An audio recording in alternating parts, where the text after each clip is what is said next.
Hola, Kimo Sabis. I don't know if it's the next day for you guys because I have to have time to edit these videos in between, obviously. So we have moved the MR2 to a place with more room to work on it because I have limited room in my little garage.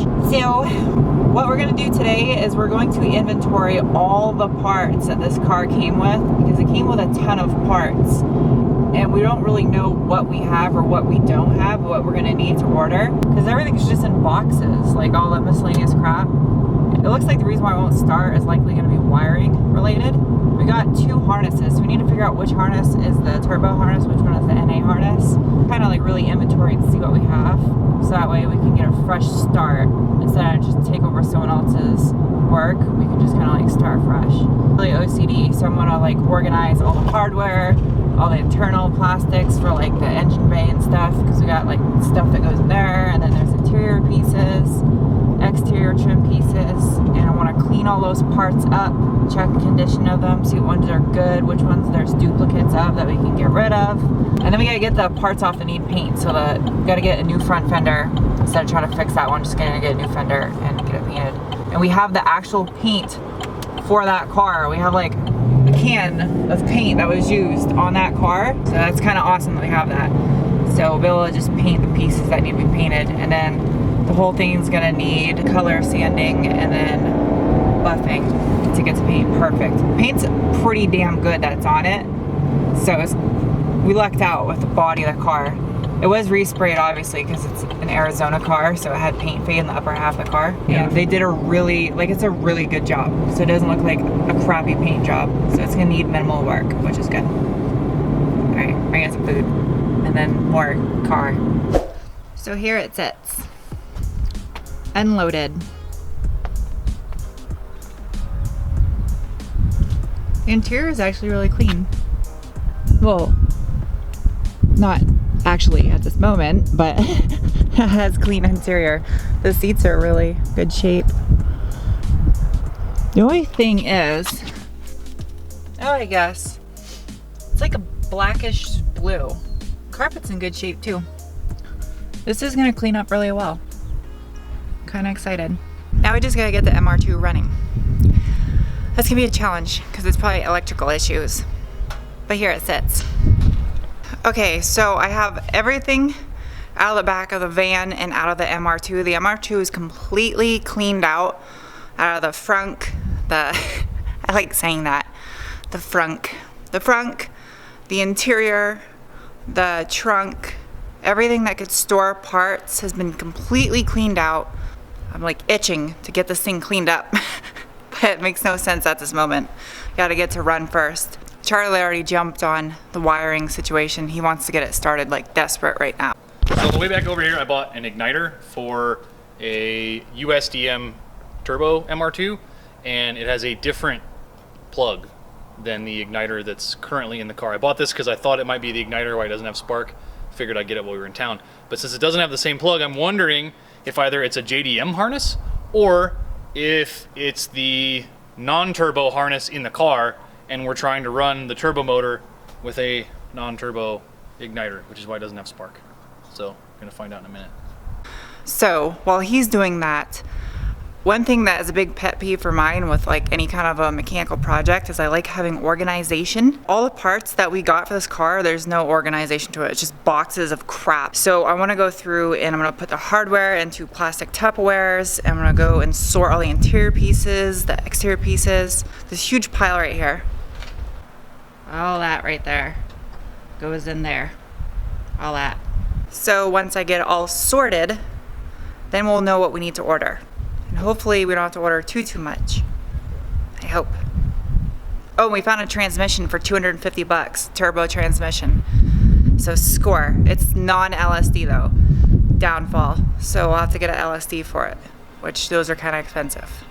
But for now, it'll be good enough. At least we'll have a turbo gearbox.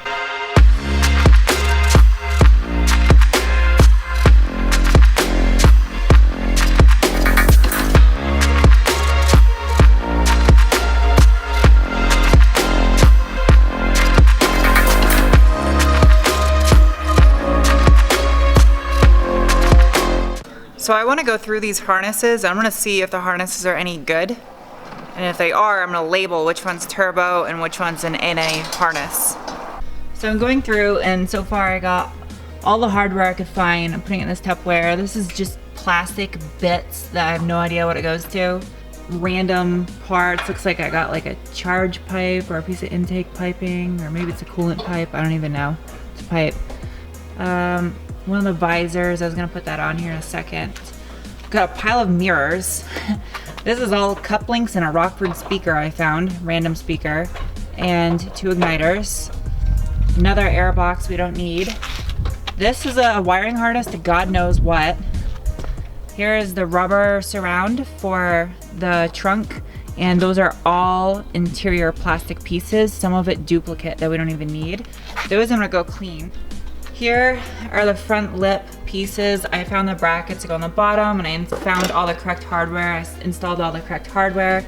We have 3 of these little cowl pieces, another part of a stock air box that we don't need, window motor that we might, transmission mount.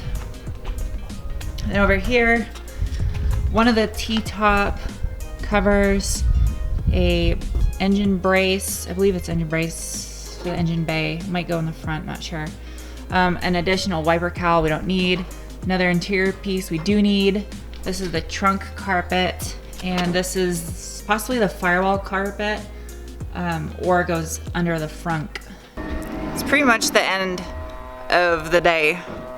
We've gotten to about as far as we can get to with this project. I've gotten all the parts that we have sorted now into boxes, and I'm gonna take a bunch of the parts home with me to my house, and I'm gonna go through and clean them up, and I'm gonna go through all the hardware and put the hardware with the components that they belong to, so that way when we need to install the parts, the hardware is there and everything's ready to go, and it's just a part ready to install, and it's not like an old pile of mess.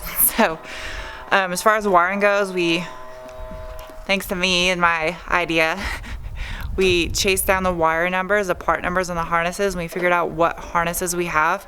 And the car has a turbo body harness and a turbo engine harness in, so which is good, but we still have plugs that aren't connecting to anything in the engine bay, which is not good. That is the issue we're running into. It just needs to be tracked down to figure out why we have no spark, and now we have no fuel, or we didn't have fuel to begin with, I don't think, because the pump is not coming on. So kind of getting it sorted now and trying to figure out what components we have that are good. I went through and checked part numbers on all the relays, trying to see if they are turbo relays or NA relays, and we swapped out fuel injector solenoid. The one that was in the car was an NA solenoid, so we swapped it out for the turbo solenoid after running part numbers. So it's getting sorted, but it's gonna be quite the project. Taking this stuff home. All those harnesses right there are NA 2.2 liter harnesses. They're all garbage, we don't need them. And that's the NA air box. So that's all not needed anymore. And this is stuff we do need. So yeah, that's it for today. Hopefully this weekend we will get the car close to running, or hopefully running, I don't know, we'll see, and start ordering parts that it's going to need. It doesn't look like it's gonna need a whole lot, hopefully.